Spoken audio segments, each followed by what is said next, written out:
Olá, pessoal, tudo bem? Estamos de volta para a nossa aula de número 146, não é? Sexto ano. Que saudade que eu estava de vocês. Vocês estavam também? Vamos lá, então? Pessoal, os objetivos da aula de hoje. Ler trechos do gênero cordel. Hoje é a nossa última aula de cordel. Identificar o tema de um texto, identificar efeitos de ironia ou humor no texto e conhecer as características do gênero cordel. Então, essa é a nossa última aula. A gente já leu o cordel falando como era o cordel, já lemos o cordel sobre o boi zebu e as formigas, e hoje a gente vai trabalhar um pouquinho o boi zebu e as formigas, mas mais com as características, tá bom? Conteúdo cordel e características do gênero cordel. Lembram desse autor? Patativa do Assaré. Patativa porque o que ele cantava era muito bonito. E ele cantava como uma ave do sertão que canta muito bonito, que é a Patativa. E Assaré é de onde ele morava, por isso Patativa do Assaré. Ele que é o autor do Boi Zebu e as Formigas. Lembram disso? Atividade 1 para você. Vamos começar já. Anotou o número da aula? 146. Anotou o gênero textual? Cordel. Agora anota a nossa atividade. Já se sabe que a formiga cumpre a sua obrigação. Uma com outra não briga, vive em perfeita união. Paciente trabalhando, suas folhas carregando. Um grande exemplo revela, naquele seu vai e vem, e não mexe com mais ninguém, se ninguém mexer com ela. Conforme o trecho. Quais são os exemplos positivos que as formigas nos dão? Um tempinho para você. Agora entra ali, ó, conhecimento explícito e também o implícito para você responder essa questão. Um tempo para você e eu já volto.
Respondeu? Ótimo. Então, veja bem, exemplos que as formigas nos dão. Você conseguiu encontrar? Vamos conferir? As formigas nos ensinam que viver em harmonia faz bem. Não devemos nos envolver em brigas com outras pessoas. E precisamos ter espírito de luta por espaço e direitos. Então, veja, quantas coisas as formigas nos ensinam. Para que brigar? Tem pessoas que adoram ficar criando confusão, falando da outra, provocando. Não, a formiga não faz isso. Ela nos ensina, né? Viver em harmonia é muito bom. Ela nos ensina que esse negócio de brigar é coisa de gente ignorante, na verdade, né? Porque os animais, eles brigam por espaço, né? E precisamos ter espírito de luta por espaço e direitos, né? Agora nós vamos conhecer as características do poema de cordel, tá? Primeiro, manifestação literária da cultura popular brasileira, mais precisamente do interior nordestino. Destaca-se em Pernambuco, Alagoas, Paraíba, Pará, o Rio Grande do Norte e o Ceará. Então, aqui nós temos os estados do Nordeste, o Pará está aqui, mas ele daí não foi marcado, mas é nessa região que o cordel se destaca mais. Vocês viram a importância de estudar a história? De estudar a geografia? Se você não sabe, pela aula de geografia, qual é a região do Nordeste, você não localiza nunca no mapa. Agora, como nós já sabemos, a gente vai direitinho ali, ok? Mais características do cordel. Escritores influenciados pelo estilo do cordel. João Cabral de Melo Neto, Ariano Suassuna, Guimarães Rosa, entre outros. Aqui tem uma foto, né, de cada um deles, né, aqui para vocês. São pessoas que gostaram do cordel, produzem outro tipo de literatura também, de poema também, mas também produzem o cordel e gostam muito, né? Sua forma mais habitual de apresentação é em folhetos. Lembra que nós falamos, né? Os autores produzem e penduram nas cordas, né, com grampinhos, por isso o cordel, tá certo? E nas capas desses folhetos é impressa uma imagem. Mas que imagem é essa, pessoal? É engraçado, aí é a xilogravura, ó, com capas de xilogravura que ficam penduradas em barbantes ou cordas. Então, veja bem, professora, mas o que é uma xilogravura? Eu vou dar um exemplo para você. Então, tem uma madeira, né, e foi feito um entalhe, um desenho nessa madeira, com entalhe, né? Então, ele tem relevo e tal. Você coloca o papel em cima e passa um lápis em cima daquele papel, sai o desenho que estava impresso na madeira, sai no papel. Isso é xilogravura. E é esse tipo que eles fazem para colocar na capa. Um exemplo, talvez, mais simplesinho, que é parecido aí, é você pegar uma moeda qualquer, coloca a moedinha, coloca o papel em cima, passa o lápis em cima da moeda, em cima do papel, sai o desenho da moeda. Xilogravura, né? Professora, o que é xilogravura? Xilogravura é a técnica de gravura na qual se utiliza madeira como matriz e possibilita a reprodução da imagem gravada sobre o papel ou outro suporte adequado. É um processo muito parecido com um carimbo. Você conseguiu entender mais ou menos como é que é a xilogravura? A xilogravura é o desenho que vem ilustrando o cordel. Bom? Primeiro quiz. Vamos lá? Marque a alternativa que não corresponde ao conceito de xilogravura. Tá? Vamos lá? Letra A. Arte que corresponde à pintura com carvão. B. Arte que corresponde ao recorte e colagem. C. Arte que corresponde a uma matriz na madeira. Letra D. Arte que corresponde ao mosaico. Vou dar um tempinho para você. Tá? Vamos lá? Já descobriu? Ótimo, está aqui a resposta.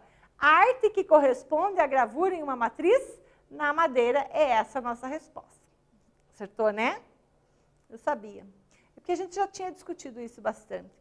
Por isso que é importante ler, né, pessoal? Nós lemos o conceito de xilogravura, a gente discutiu isso e na hora de fazer o exercício está certo. Por isso a importância de prestar atenção em tudo que a professora fala.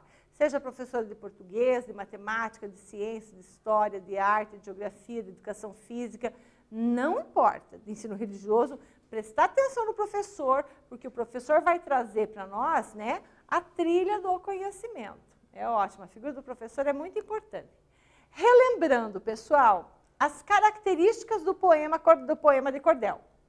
Gênero literário geralmente feito em versos. Professora, mas eu não entendo, que tipo de outra produção tem? Por exemplo, quando nós estamos produzindo, nós podemos produzir em verso ou em prosa. Em verso é quando nós não chegamos até o final da linha, tá? Pode ter rima, pode não ter, pode estar dividido em estrofe, pode não estar, num bloco só não tem problema nenhum. Ele não vai até o final da linha.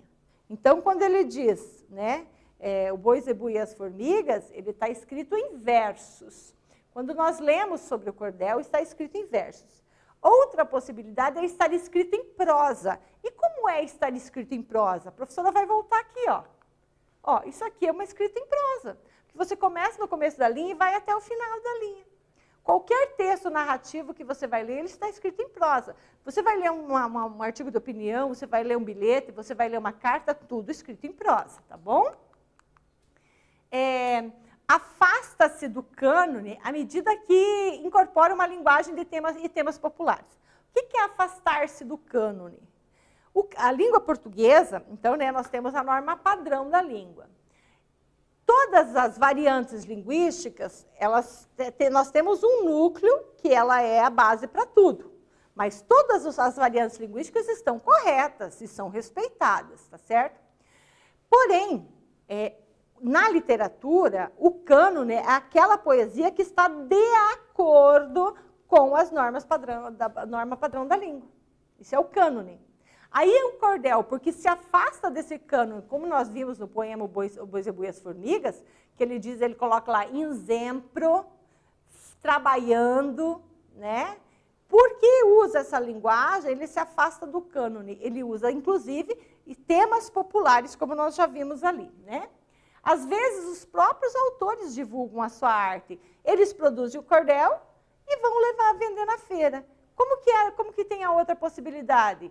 Você produz o seu texto, leva para a editora distribui, né? Aqui não, aqui o próprio autor, às vezes, leva o seu trabalho para divulgação. Atividade 2 para você. Confeição de guerreira, uma formiga animada, gritou para as companheiras, vamos, minhas camaradas, acabar com os caprichos desse ignorante bicho. Com a nossa força comum, defendendo o formigueiro, nós somos muitos mieiros e esse zebu é só um. Observe a estrutura do cordel e responda, está escrito em verso ou em prosa? Aqui a professora Gláucia coloca uma barrinha para mostrar que essa linha termina aqui. Eu coloquei a barrinha só para poder trazer mais um verso, tá? Mas aqui termina o verso. Um tempinho para você e eu já volto.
Respondeu? Sim, né, professora? Estava bem fácil. Claro, esse texto está organizado em versos.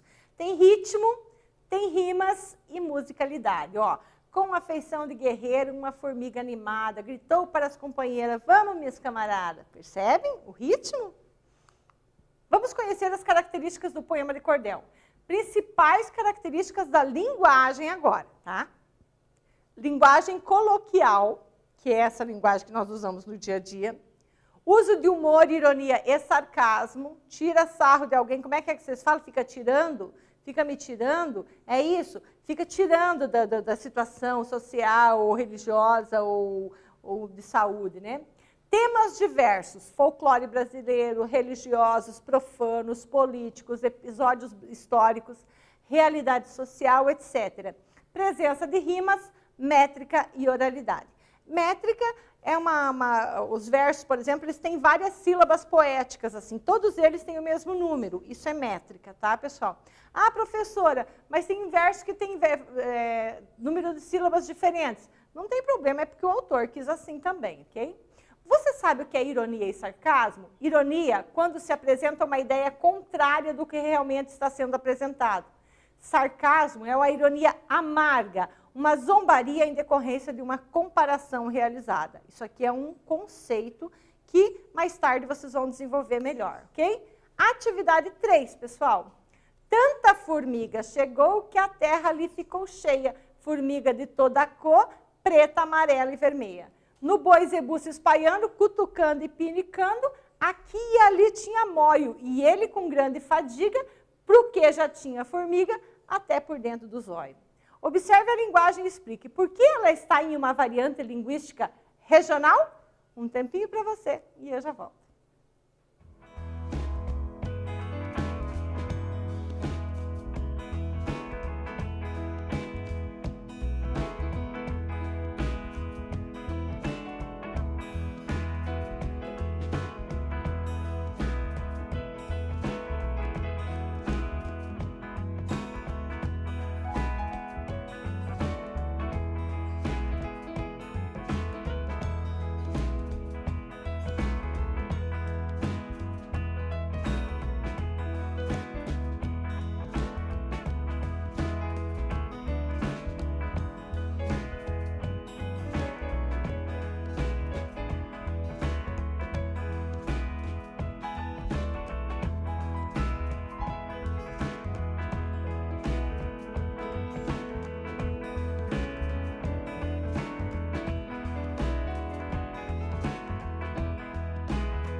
Respondeu? Vamos conferir, então? O autor, professora, usa a variante linguística regional para representar a fala do povo daquela região. Olha que legal, né? Aqui em Curitiba, nós temos as pessoas, é vina ou é salsicha? Né? É estojo ou é penal? Isso é da região, tá certo? Atividade 4. As formigas a defender, sua casa o formigueiro, botando o boi para correr da sombra do juazeiro.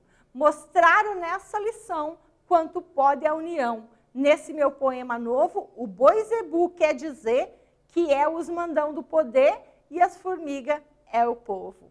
Nos versos destacados, há ironia e sarcasmo. Explique o porquê. um tempinho maior para você e eu já volto.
Respondeu?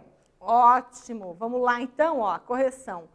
Nos versos destacados, a ironia e sarcasmo, explique o porquê.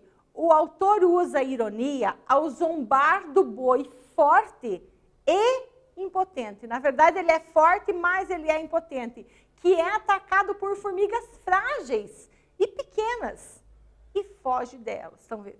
O grandão foge das pequenininhas. Como isso?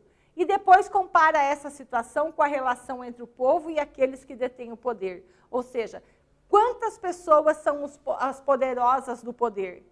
E quantas pessoas fazem parte do povo? O povo é muito mais, o povo é muito maior. Né? O número de pessoas é maior do que o número de governantes. Pessoal, a nossa aula está terminando. E eu vou resumir a nossa aula de hoje, aquele resuminho final, resumindo com cordel. Então, eu vou fazer diferente. Eu vou passar aqui, vou resumir aqui e vou voltar no outro slide para a gente terminar em ritmo de poesia. Ó, terminamos o gênero cordel e conhecemos as suas características. Agora, de verdade, terminando. Hoje terminamos o gênero cordel. Aprendemos que é em verso, oral e no papel. Traz temas do próprio povo e linguagem popular. Ilustrado em xilogravura, ensina e faz amar. Mostra que o Brasil é rico e continental, tem arte encantadora e pluralidade cultural. Nossa aula termina aqui. Um beijo da prof. Até a próxima aula.